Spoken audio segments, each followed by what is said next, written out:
कोटि वंदन अभिनंदन आप करे स्वीकार। हेमंत सोरेन के नेतृत्व वाली झारखंड सरकार ने 10,000 पोषण सखियों के जीवन में फिर से खुशियों का उजाला कर दिया है। जी हां, गुरुवार को राजधानी रांची में हुए कैबिनेट की बैठक में पोषण सखियों को सेवा विस्तार देने का फैसला लिया गया है। दरअसल 2022 में 10,000 से अधिक पोषण सखियों को हटा दिया गया था, लेकिन अब पोषण सखी फिर से बहाल होंगी। पोषण सखियों पर सरकार द्वारा लिए गए इस निर्णय में झरिया विधायक पूर्णिमा नीरज सिंह की बड़ी भूमिका रही। अपने कार्यकाल के दौरान वे प्रारंभ से ही पोषण सखियों का मामला विधानसभा में उठाती रही है। कई बार मुख्यमंत्री से मिलकर पोषण सखियों की मांग रखी, बल्कि पोषण सखियों को सीधे सीएम से मुलाकात करा उनकी समस्याओं से सरकार को अवगत कराया है।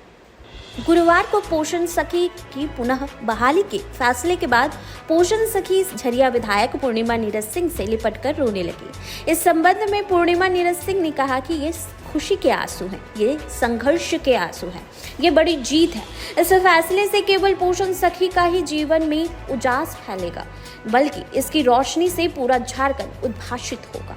कैबिनेट के फैसले के बाद पोषण सखी की महिलाएं मंत्री दीपिका पांडे सिंह, विधायक पूर्णिमा नीरज सिंह, अंबा प्रसाद और शिल्पी नेहा तिर्क से लिपटकर खुशी से रोने लगी, हेमंत सोरेन का पैर पकड़ने लगी।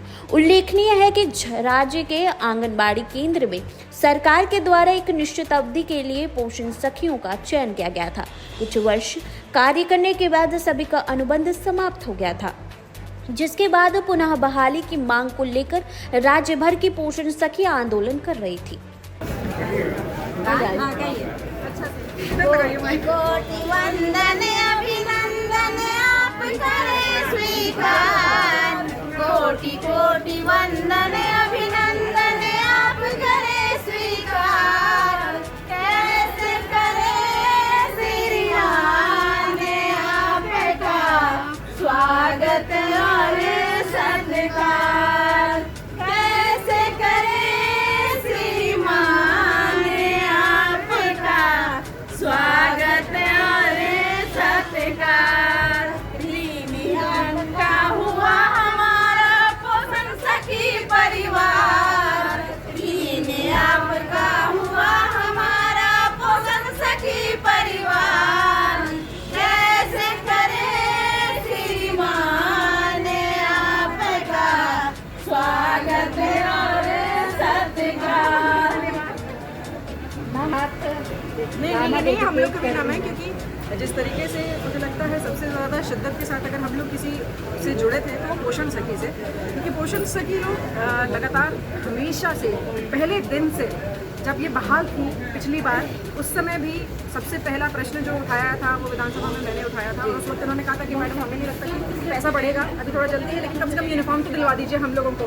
तो पहला प्रश्न जोबा मांझी जी से उस समय जो है मैंने किया था, और उसके बाद लगातार फिर कुछ ना कुछ होता गया और जो है इनकी बहाली हटा ली गई, क्योंकि आपको पता है कि केंद्र सरकार ने अपना अनुदान जो है, जो उनका अंशण अनुदान था, वो हटा लिया था। लेकिन ये विश्वास हमने दिलाया था धरना से, प्रदर्शन से, चिट्ठियों से, हर चीज़ में हम लगातार साथ रहे। हर बार जिद करते थे कि माननीय मुख्यमंत्री से मिलना है, और कभी कभी तो 1, 1.5 घंटे 2 घंटे खड़े होकर हम बात करते थे और बड़े डर के ले जाते थे। अब मिला देते हैं, अब आप कुछ बोलिएगा मत। हमने लगता है 4-5 बार माननीय मुख्यमंत्री से मिलवाया, और हर बार आश्वासन मिलता था। और आज आप समझ नहीं रहे हैं कि ये जो आंसू हैं ये वो संघर्ष के आंसू हैं। और एक बड़ा जो हमारा दायरा है महिलाओं का, महिला झारखंड में अगर उनके हाथ में पैसा जाता है तो घर वाकई में बनेंगे, घर बनेंगे। तो ये पैसा जो जाएगा ना इनके हाथ में, इससे झारखंड बनेगा। तो बस कर दिया आज हमने, और हमको उसकी बहुत खुशी है।